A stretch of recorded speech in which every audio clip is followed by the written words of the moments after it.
Assalamualaikum warahmatullahi wabarakatuh. Apa kabar kalian semuanya? Marilah kita bersyukur kepada Allah Subhanahu wa taala atas segala rahmat dan hidayahnya yang kita terima hingga kita bisa sehat walafiat hingga hari ini. Hari ini kita akan berbicara tentang mengidentifikasi nilai-nilai kehidupan dalam cerita pendek. Tentu kalian pernah membaca satu buah cerita pendek, bukan?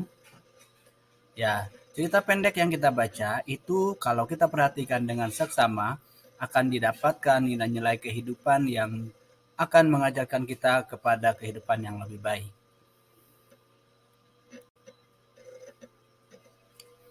Kalau kalian perhatikan apa sih yang dimaksud dengan cerita pendek itu? Nah, cerita pendek merupakan salah satu karya sastra yang memusatkan diri pada satu tokoh dalam satu situasi. Dalam cerita pendek, kita akan banyak menemukan berbagai karakter tokoh, baik protagonis maupun antagonis. Keduanya merupakan cerminan nyata dari kehidupan di dunia. Namun, dari karakter tokoh tersebut, kita dapat menemukan nilai-nilai kehidupan, yaitu perbuatan baik yang harus kita tiru dan perbuatan buruk yang harus kita jauhi. Nilai dari sebuah cerpen tidak hanya berkaitan dengan keindahan bahasa dan kompleksitas jalanan cerita. Nilai atau sesuatu yang berharga dalam cerpen juga berupa pesan atau amanat. Wujudnya seperti yang dikemukakan di atas. Ada yang berkenaan dengan masalah budaya, moral, agama, atau politik. Realitas pesan-pesan itu mungkin berupa pentingnya menghargai tetangga, perlunya kesetiaan pada kekasih, ketawakalan kepada Tuhan, dan sebagainya. Hanya kadang-kadang kita tidak mudah untuk merasakan kehadiran pesan-pesan itu.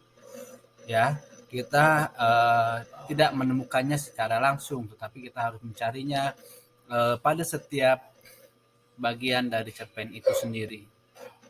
Nah, karya-karya semacam itulah yang perlu kita benar-benar hayati.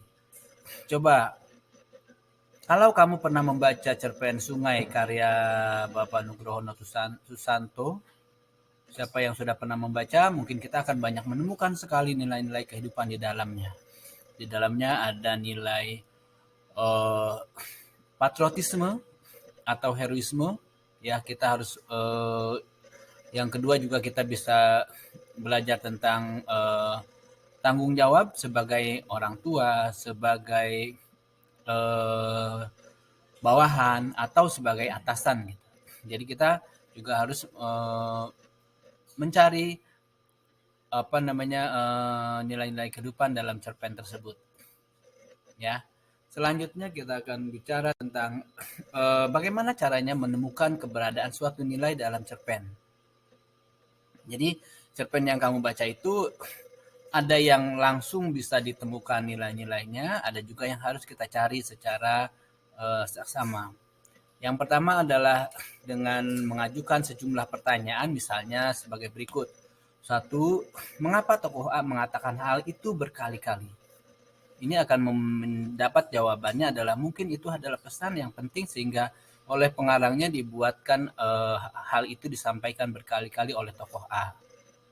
Yang kedua, mengapa latar cerita itu terjadi di sekolah dan pada sore hari? Ini tentu tidak serta-merta tanpa sebuah rencana. Semuanya adalah ada sebuah yang ingin disampaikan di dalamnya.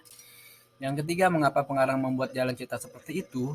Ini juga adalah sebuah cara untuk mencari jawaban atas pertanyaan nilai-nilai kehidupan seperti apa yang didapat. Lalu yang keempat adalah mengapa seorang tokoh dimatikan sementara yang lain tidak. Ini juga adalah cara kita untuk mencari nilai-nilai kehidupan. Ya, saya kira sampai di sini dahulu. Mohon maaf bila ada salah-salah. Billahi taufiq wa hidayah. Assalamualaikum warahmatullahi wabarakatuh.